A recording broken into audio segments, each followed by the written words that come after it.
दायरा बढ़ाया था, तो वो महामहिम के पास स्वीकृति के लिए गया था।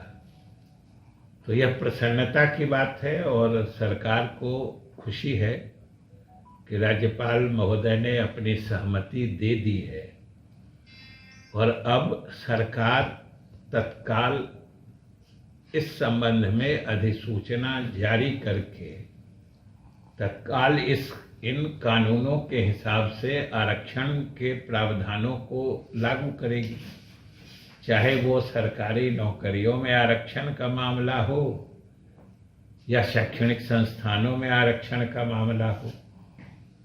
तो ये स्वाभाविक प्रक्रिया जरूर थी और महामहिम ने सहमति दे दी है, शीघ्र ही दिया है, इसलिए यह प्रसन्नता की बात है।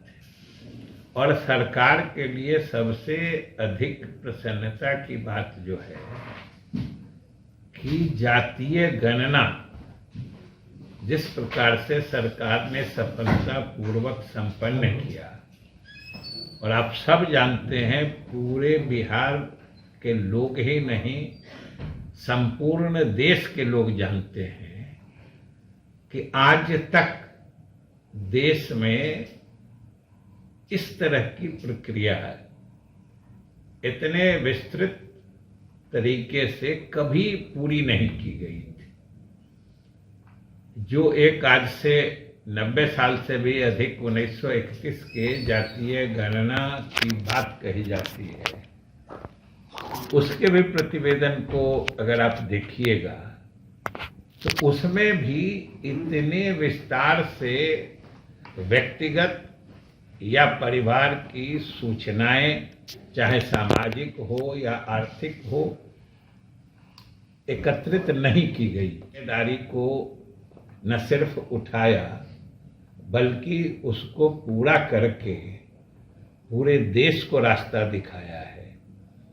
और अब तो उसके अगले कदम के रूप में जो उसके आंकड़े आए, और चाहे अनुसूचित जाति जनजाति की बात हो, अति पिछड़े वर्ग की बात हो, या सामान्य वर्ग में जो गरीब परिवार है उनकी बात, सबों की पहचान की गई है। और ये आंकड़े प्रामाणिक हैं, ये भी कई चीजों से अब तक स्पष्ट हो चुका है। अब उसके अगले कदम के रूप में जो उनका आरक्षण का दायरा बढ़ा है, अब सरकार, जैसा कि मुख्यमंत्री ने घोषणा कर रखी है कि हर जात के गरीब लोगों की पहचान हुई है, कोई वर्ग इससे छूटा हुआ नहीं है। हर जात के, चाहे ऊंची जात के लोग हों, पिछड़ी जात के लोग हों या अल्पसंख्यक समाज के लोग हों, उसमें से भी जो गरीब लोग हैं उनको और उनके परिवारों को चिन्हित किया गया है और उनके भी आर्थिक उत्थान की योजना बनाई जाएगी, जैसा कि मुख्यमंत्री ने बराबर स्वयं कहा है, सदन में भी कहा था। तो अब अगले कदम उस तरफ बढ़ेंगे और आज महामहिम ने स्वीकृति दे दी है। यह सभी के लिए प्रसन्नता की बात है और खास तौर से बिहार के गरीबों को खुशी होगी कि मुख्यमंत्री नीतीश कुमार ने जो उनकी सही संख्या पहचान कर और सही प्रतिशत का निर्धारण कर उनके फायदे के लिए जिस चीज की कल्पना की थी वह अब पूर्ण रूप से साकार होगा। जिसमें से 3 लोगों की स्पॉट डेथ है, कहा जा रहा है जिलाधिकारी उस गाड़ी में बैठे हुए थे, मधेपुरा की घटना है। ये तो आप ही लोग स्वयं बता रहे हैं कि ये दुर्घटना है, एक्सीडेंट।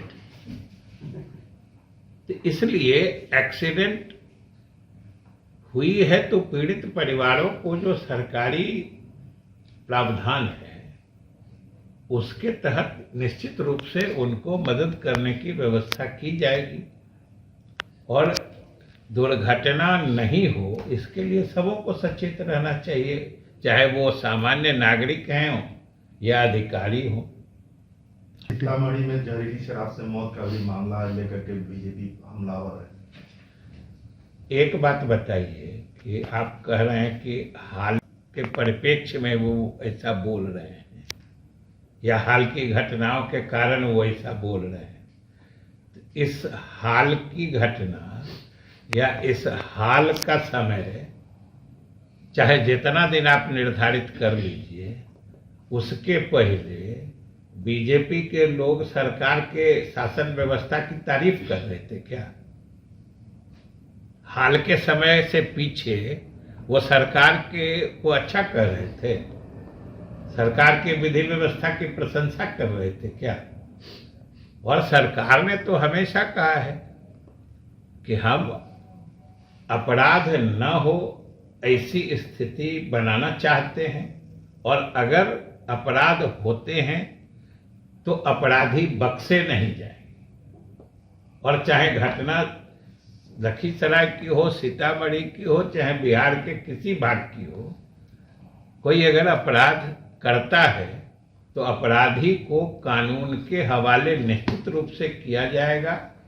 ये सरकार ने घोषणा कर रखी है और इस पे पूरी तरीके से अमल चल रहा है। अगर आपको हमारा वीडियो पसंद आया हो तो इसे लाइक करें, सब्सक्राइब करें और साथ ही बेल आइकन दबाना ना भूलें।